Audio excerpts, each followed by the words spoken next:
I did want to publicly say when I saw the video that you made, I was like, huh. It made me think. That's the first thing. I was like, damn. Everybody give a round of applause to John Billings. All right.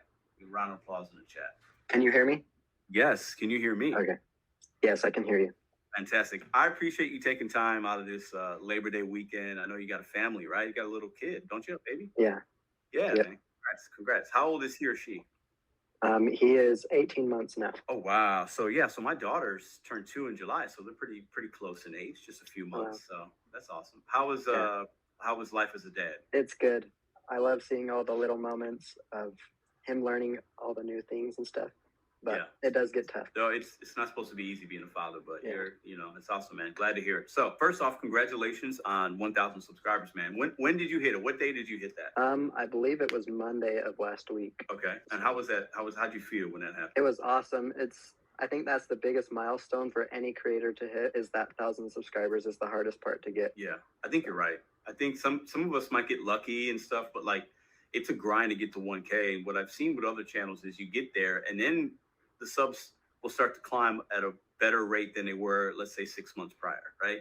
So hopefully you kind of have that experience and it motivates you and you can monetize and make money for what you're doing already, which would be nice, right? When you got a family, even if it's just a few $100, man, that's fantastic, right? Congratulations on that. So first I want to get into the last few videos. I see you're doing the glitch heard around the world. You're raising that AR. Like, talk about that to my audience a little bit. What you've experienced while you're doing it. Just let's talk about that for a little while. Okay, so I tried 2 days, or I made 2 videos on it. One day, or the first day I did it, I didn't see very many good offers. It did a lot worse. And the second day, it did really good in the higher acceptance rate mark. But for me, I find that it's a lot more work to use the glitch rather than just getting your acceptance rate up naturally. And that's what I normally do. So you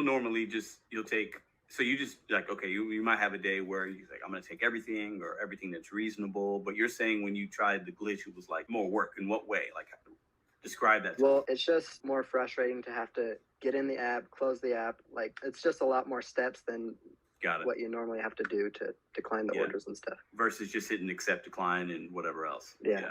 Okay. So you didn't feel like you didn't make more money using it necessarily? No, not really. It's probably around the same for me. Are you on like the catering program, the large order program, or not in your market? Yeah, I have large order program. You do? How many of those do you get like on a week? Is that something you get a lot of those, or? I probably get 3 or 4 a day, I think. Oh, wow. That's pretty good. Yeah, I get them pretty good. I'm still not on it. I haven't called as many times as I should probably. All my numbers match, but maybe when I call, they just told me that basically there's not a need, or they'd let me know when there's a need. And they'd send me an email, but I've gotten nothing. So it is what it is. So yeah, I signed up for the wait list and got on like a month later. So I don't know what's going on with yours. Yeah. So what market are you in? Remind us. Salt Lake City, Utah. Okay. Utah. So would you say that is a big market, small market? I do pretty good, around $150 a day. I'm in about 6 hours. Now, do you have any other apps, or is it just Doordash? I have recently, the past couple months, I've been doing mostly Doordash, but I do have all the other gig apps. Basically, any app you can think of, I'm on there. Which one do you like? Which one do you prefer in Salt Lake City? Doordash is the best over here. Is it? Yeah. Yeah. It's just the busiest for you? Yeah. Yeah. Okay.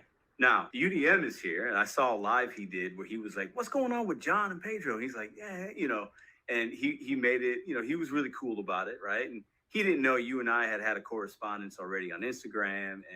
But I thought it was a good idea. First, I wanted to bring you up to congratulate you, but also talk about like content creation and why we make certain videos and when we should respond and, the mindset that we're in when we decide to make one, And now that you're hitting that 1K, you're going to get more eyes on your channel. You're going to have people coming at you in a negative or positive way. I'm sure you've experienced some of that already, right? So are you ready for that? Is that something that you think about, or do you just make videos and you're not really worried or concerned about what people might think? I don't really care about what people think. I've gotten a lot of good comments and bad comments, but it doesn't faze me when people leave bad comments on my channel. Yeah. Yeah. Because it's just people behind a computer and they're not face to face. So that's a good point. Plus, we don't these aren't people we know. We don't know. You know what I mean? And even if they might have a picture or not a picture, you have no idea who that person is and how they're feeling when they left that comment. And I've always kind of thought like when people are commenting, any kind of engagement is a good thing for a channel because it helps with the impressions. It helps with you getting your good channel out there, and you want to have that kind of stuff, you know? I did want to publicly say, when I saw the video that you made, I was like, it made me think. That's the first thing. I was like, damn. And I went back to like my Instagram because we were talking on Instagram. And for those of you that don't know, what we're referencing is, you know, John and I were supposed to kind of do a collab. This was probably over a year, maybe a year ago or so. And John had reached out to me about doing a collab. I've collabed with some people, and I was like, yeah, let's do that. We should do that. I love to do that. And I just spaced out and like forgot. We had some correspondence on it. So you want to tell them about the video a little bit and like how you feel now after you've made it? Do you think that was like a benefit? Do you think it was good or bad? Because I do want to say like I should have, you know, I felt bad when I saw the video. I wasn't even mad, you know. I felt bad that I made you feel that way, if that makes sense. You know what I mean? Yeah. So back in March, I reached out to you wanting to do the challenge, and you said you would do it. And then a few weeks later, I messaged you again and asked you, hey, are you still interested in the challenge? And you said you were. And then you said, let's have a call Monday or something like that. So I waited for Monday. Nothing happened. And I was like, well, he's probably just busy. So I waited a few weeks again, reached out. And I don't remember if you responded then or not. But then there was a 2-month period where you didn't respond. So I was like, I'll just leave it at that. And then I recently had started getting family members and friends asking me, hey, are you still going to do that challenge with Pedro? And I had told them, oh, he's probably busy. But deep down, I felt like, oh, this challenge is probably never going to happen. And I just wanted to make a video for my audience so that none of my audience was wondering, hey, John said he was going to do this challenge and he's not doing it with Pedro. Yeah. Yeah, that makes sense. I think it's smart for you to owe it to your audience, because if they're asking you, hey, were you just making that up? Were you doing it for clout? Like, and that wasn't the case. So I think now that makes sense to me. I think at some point we'll have to do something. I kind of consider this a little bit of a collab, right? Yeah. You know, so this is nice to have you on the show. What are some of the things people could look for on your channel? Like if you had to describe your channel to somebody, obviously we make gig content, we do challenges or we experiment, it's right along, but what would you say, is there anything that separates your channel from maybe the other ones? I think I'm probably the same as most gig tubers. I just do my ride-alongs and add my own personal touch to each of the ride-alongs. And I do try to reach out and do challenges with people. So if they're willing to do the challenges, I'll put that on my channel too. Yeah. Were you part of the one with, I saw one, it was almost like an amazing race. Were you in that one? I wasn't in that, no. Okay, that was Trevor and somebody else, maybe Alex. I saw that. I thought that was pretty interesting. Yeah. Is there any challenges that you've been a part of, or ones that you're going to be a part of soon that my audience could be looking forward to? Yeah, actually, tomorrow I'm filming a challenge with Where's Your Next. He's a guy in Utah, so we're going to do a video on that. Okay. Whose market is better. He's in Tooele and I'm in Salt Lake. Is it going to be a one-day challenge, or do you guys film for the whole week? Or it's just a one-day challenge. One day. Okay. And how often are you dropping content over there on your channel? Every Tuesday and Thursday is what I try to do. Tuesday, Thursday. Got it. And do you, you got a GoPro? Do you use your phone? Like, what's your process look like? I have a $400 camera that I use to film my stuff. I invested in myself early. Yeah. And then you take that camera, go to the laptop, edit it all together, all that stuff? Yeah. Got it. How long, what's the longest you've taken to edit a video?